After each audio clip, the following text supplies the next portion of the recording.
What's up, guys? WhoNeedsMeta here. Today, I'm actually not on my channel, on Robbie's channel. I would like to talk about Madolche. I was able to pick up a place at Evangeli's over the weekend. Been playing this deck for quite some time, and it's really nice to see all the hype around it and all the support around it, and kind of like what the deck, I don't guess, necessarily gets, and how it's going to be played based on like the meta and what's going on. So, let's get right into it. Like, the changes that had to be made because of this card's release and how it was different, you don't need this anymore. Angeli kind of takes the place. It's a card. They both have the symbol. You tribute it, and something happens. This, you just get your combo pieces. But with cards like Duality and Upstart, you can get combo pieces that way. The Duality versus Upstart is completely and entirely player preference. I personally play Upstarts. I convinced a couple guys that also play this deck with me to play Upstarts. But Duality is definitely not, a bad card in any way, shape, or form. Also, I no longer play Crufstunt. Crufstunt was a really awesome card when the deck was first came out. Even with Hoot Cake, the card was awesome because it opened a lot of different unique plays. But it seems that your plays are a little bit more streamlined now. I don't want to necessarily say you don't have to think anymore because that's kind of an insult to the deck. But you definitely do have to still think out the plays.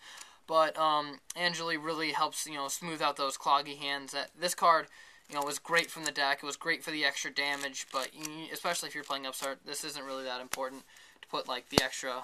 It was like 500 or so on board.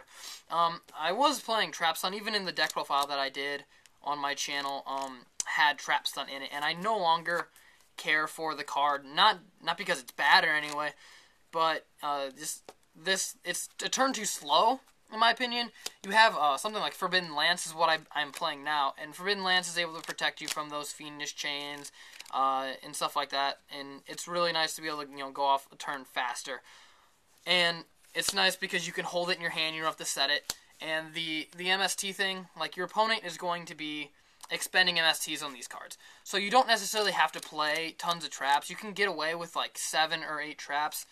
And the deck is perfectly fine that way. It's like blind MSTing Mermails. You never know if you're going to hit a sphere. You really want, like, if you're playing against the deck, these are the cards you're going to want to hit.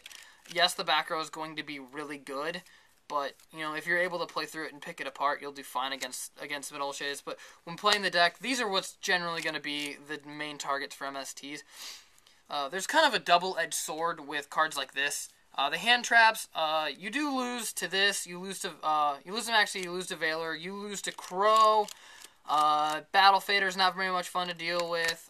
Scarecrow's not very much fun to deal with. But also, these are actually food for this card, fuel for your Hoot Cake. So, like, if hand traps aren't very popular, or, like, not necessarily popular, aren't very good, then your deck kind of has a hard time, going off with this. Before it did a lot more. So these kind of become Hoot Cake food now, but Angeli really, really helps that out. So, like, if hand traps weren't very popular, then this deck, kind of had a hard time because, like, you'd have dead Maxis or dead Valors, and you couldn't really do anything about it, so your Hoot Cake kind of just sat there. One way, and it's kind of like a double-edged sword, though, because if hand traps are really good, then people are maining them, and hand traps wreck you. So what we figured out to how to combat the hand traps is to main deck Divine Wraths. Divine Wrath, I play 2 of these. It's my personal favorite card, and it's also an out to probably the worst card to deal with for this deck, and Exciton. Exciton is awful to deal with. I also am main decking 2 of these now, 2 Blackhorn of Heavens. I main deck Divine Wrath over Fiendish Chain. Exciton, I do run it in this deck, and I run in a lot of other stuff, obviously, but I do play it for other reasons I'll talk about a little later. But, the card really just absolutely annihilates it. And the reason I play Divine Wrath over Fiendish Chain, MST can be chained to Fiendish Chain for this card. And it kills it, so you don't have to worry about it using it in the battle phase. So if you don't have to worry about it going off in your turn, you're not sitting there thinking, how do I play around this card? I just lost all my field, and my opponent is still at a disadvantage, and so I need to, find a way to get rid of this without them blowing up everything that I'm about to do. So that's kind of a way to play around it as well as Divine Wrath. There's also kind of a debate on whether these 2 cards will be played, which ones, or even any at all. I really, really, really like these cards. It's just, it's kind of player preference, but the card is but I play one of each. This is searchable by Rhoda, but your spell count is actually not that high anymore. I cut Rhoda from the deck, and then I last format a little bit. I switched to 2 of these, and then I'm back at 1 and 1. I'm still not playing Rhoda. This is a little better in my opinion, but this card can stand alone on its own, and if you need to make that rank 3 when your Mifu gets Veilered, this card's always there. It's an Earth if they ever want to Gozen you. And if you ever decide to side Gozen. I personally don't side Gozen match, but you can side Gozen match. Another card that's completely prayer preference on number is Palooza. You'll see builds with 2, builds with 1. There's no, correct number. It's just, I play 1, some people play 2. It's a great card in 2 if you're playing against something like Yugioh, where if you go normal summon, Mifu or something, and they Veiler, you can flip the Palooza and you're good to go. And it's great if you open Madolche, because you can go Madolche, add Madolche. If Madolche goes, the first one goes back to your deck, you summon the second one, add a level 4, flip it, and then make a queen, and this is your target in your graveyard. One thing I want to talk about in terms of extra deck is player preference. This is completely necessary in my opinion. I think you need 2 Leviair now. I personally love 2 Leviair, especially with the Angeli. I played it without the Angeli, and I actually have made both even before Angeli even came out. And the amount of invokers, I play 1. I know a lot of people play 2. It is entirely player preference, but I've wanted to find room for Alucard, so I do play Alucard.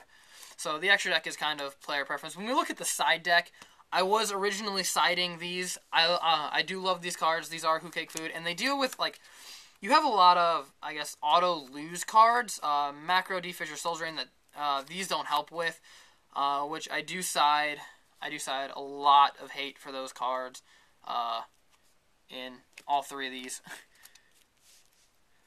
But you also have a problem with Skill Drain and Gaios and Vanity's Fiend, and these really, really help with that. I do side 2 Fiendish Chains as well for more Exciton hate, more Yugioh hate, and more, I guess it's Majesty's Fiend is the card. Majesty's Fiend in Dragon Rulers is going to be extremely good. That's the one that says no effects can be activated.